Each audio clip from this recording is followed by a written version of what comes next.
Travels of Marco Polo. Who was Marco Polo? Marco Polo was born on September 15, 1254 in Venice, Italy. He died in January of 1324 in Venice, Italy. He was the son of Niccolo Polo and nephew of Maffeo Polo. He wrote an autobiography called The Travels of Marco Polo, or Il Milione. He provided inspiration for other explorers such as Christopher Columbus. He was inspired to travel by his mom's death in 1269. Journey to China. Marco's father and uncle set sail from Constantinople to Crimea for trade. They received an invitation to Cathay to meet Kublai Khan. In 1265, they arrived at Kaifeng, the capital of Kublai Khan's Mongol Empire. They stayed until 1269 and returned to Europe with the request for the Pope to send 100 missionaries to the Mongol Empire. The message was relayed to the Pope, but he did not send the missionaries as requested.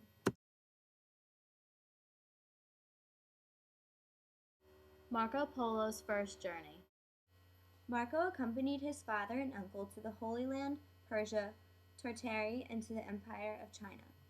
The Polo family traveled across the Silk Road.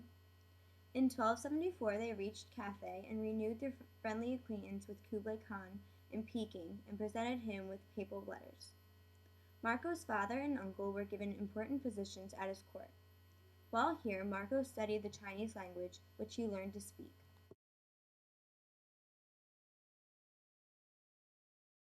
The Polos stay in China. Marco Polo's voyage to China was important because it was land that the Europeans had never visited before. While in China, he was promoted to governor of the great Chinese city, Yangzhou. In 1275, Marco was appointed as an envoy, or messenger or representative, for Kublai Khan and traveled through China. From then on, he was employed as an envoy for the Chinese monarch. Polo family leaves China. In 1293, the three decide to make their way back to Venice. However, they escort Princess Cocochin to her wedding and the party after. The fleet of ships that had the wedding party on it sailed southward on the China Sea. Stops were made at Borneo, Sumatra, Ceylon, and other places, including the Persian Gulf. They were entertained by the Persians for weeks and adorned with expensive gifts. Polos arrive back in Venice. They arrived back in Venice in 1295 with the finest collection of jewels. They were changed in appearance. They dressed in Tatar costume and spoke Chinese. It was hard to convince people they were members of the Polo family. Upon their arrival, the Polos threw a lavish party dressed in Chinese garb. At the bottom of the robes, rubies, emeralds, and diamonds were sewn into the lining. In 1298, Marco Polo was made a gentleman commander of a Venetian galley. Marco Polo was captured by the Genoese. When Marco Polo returned from Cathay, Venice was at war with Genoa. They were fighting for the trade of the world. In a great naval battle, the Venetians were completely defeated by the Genoese. Marco Polo was involved in the battle and was captured by the enemy. Marco Polo dictates an account of his travels. For a year, he was confined to the Genoese prison. While here, Marco dictated his experiences to China, Japan, and other countries to a cellmate, who was a skillful penman. Copies of the manuscript exist today. One copy is in Paris and another is in Bern. The accounts were translated into many different languages, so everyone was aware of his travels. The impact of Marco Polo's travels on Europe. Marco Polo's travels increased Europe's cultural knowledge of the East, in everyday lifestyle and also religion. Marco Polo's travels encouraged European geographic knowledge of the East. He also inspired the Age of Discovery. This encouraged Western exploration, which led to the first European voyages to the New World. Christopher Columbus also used Polo's accounts of his travels to help estimate the distance involved in sailing west to China. Polo's system of measuring distances by days turned out to be very accurate for later generations. He impacted European map-making to reflect real physical geography. He brought back the compass to Europe. He also encouraged new trade routes. He shared inventions from the Far East, such as paper money, coal, which led to long-lasting heat, and gunpowder. The impact of Marco Polo's travels on today. Marco Polo's work is considered the precursor of scientific geography. He was also the inspiration for the exploration of outer space in the 20th century. Marco Polo was the inspiration for international trade between the East and the West. Here is a map of Marco Polo's travels between 1271 and 1295.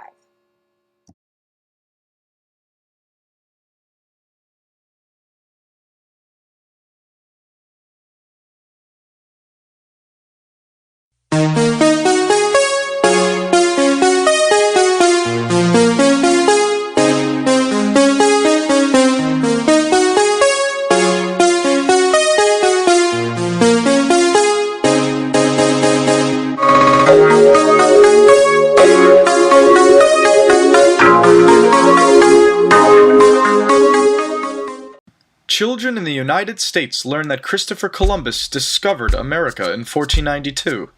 But since there were already millions of people living on the American continents when he arrived, what is Columbus's real importance in history?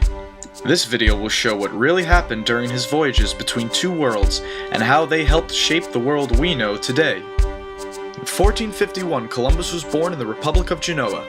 There he began his sailing career, but in 1477 he was hired as a merchant mariner for King John II of Portugal. Portugal was gaining power on the seas, colonizing Atlantic islands and establishing trade with African kingdoms. By the 1480s, they found out the Indian Ocean was on the other side of Africa. This discovery gave them a fast and cheap trade route to the rich goods of Asia. During Portugal's rise in power, a group of European scholars thought the Earth was smaller than what was previously believed. This meant one could reach Asia by sailing west. Because of the newly invented printing press, Columbus read about these recent theories and was enthralled with the idea of sailing west for riches. He tried to get funding for an expedition from Portugal, but King John didn't believe in the small Earth theory. He then tried in France, England, and Spain with no luck until 1492 when the Spanish sovereigns, Ferdinand and Isabella, decided to help fund 3 ships for a voyage. They saw Columbus as a means to compete against Portugal's success. The Niña, Pinta, and Santa Maria set sail on August 3, 1492. After a stop on Gran Canaria, the rest of the trip took 5 weeks. On October 12th, land was spotted. It was an island, and at dawn Columbus went ashore. Because he believed in the small Earth theory, Columbus thought he was near Japan. He called the natives of this island Indians because India was what many Europeans called Asia at the time, but the natives were really called the Taino. Trade began between the two parties, but it was clear that the Taino did not possess the fabled riches of East Asia. However, some of them wore gold as jewelry. Columbus was hungry for gold to bring back to Spain. He wandered around searching for a large amount of gold until the Santa Maria crashed into a reef on Hispaniola. Columbus left 39 men at the site to build a colony. He promised he would return for them and sailed back to Spain. When he arrived in Europe, Columbus was famous. He had sailed into the unknown and returned to tell the tale. He brought back many things to show the Spanish king and queen, including Tainos he had kidnapped. But he did not bring enough gold, so Ferdinand and Isabella equipped Columbus with 17 ships for a second voyage, and named him governor of all the lands he discovered. Columbus was an excellent sailor. He found his way back to Hispaniola using his own keen navigation skills, and kept the coordinates of his route a secret. When the fleet arrived at Hispaniola, they found out that the 39 men who were left there to build a colony had been killed by a local chief. They also found out the same chief had lots of gold on his land. Columbus led a crew into his territory and found a gold quarry. The chief was angered by the arrogance of these invaders, and soon fighting broke out. To intimidate the chief, Columbus captured 3 of his captains and beheaded them in public. This enraged the Taínos and disturbed many of the Spanish. To make things worse, there was soon no gold left to mine. Columbus sent letters back to Spain on a ship and exaggerated the amount of gold that was found. To produce more profit for the king and queen, Columbus suggested starting a slave trade. Without waiting for a response, he seized over 500 natives and sent them to Spain. Most of the remaining natives fought against this injustice, so Columbus unleashed terror on them. Once defeated, they were forced to pay tributes of gold to the Spanish. It was worse than slavery. People who didn't find enough were punished brutally. Forced to constantly look for gold, the Taíno could not farm their lands anymore. Many escaped into the hills, only to be hunted down. During the first few years of the tribute system, 50,000 natives died. Columbus's brutal command made him enemies in the colony as well as in Europe. In 1496, he sailed for Spain to defend his actions to Ferdinand and Isabella. He left his brother Bartolomeo in charge of the colony until he returned. The king and queen listened to his defense and allowed him to return to Hispaniola in 1498. By now, the colony was a disaster.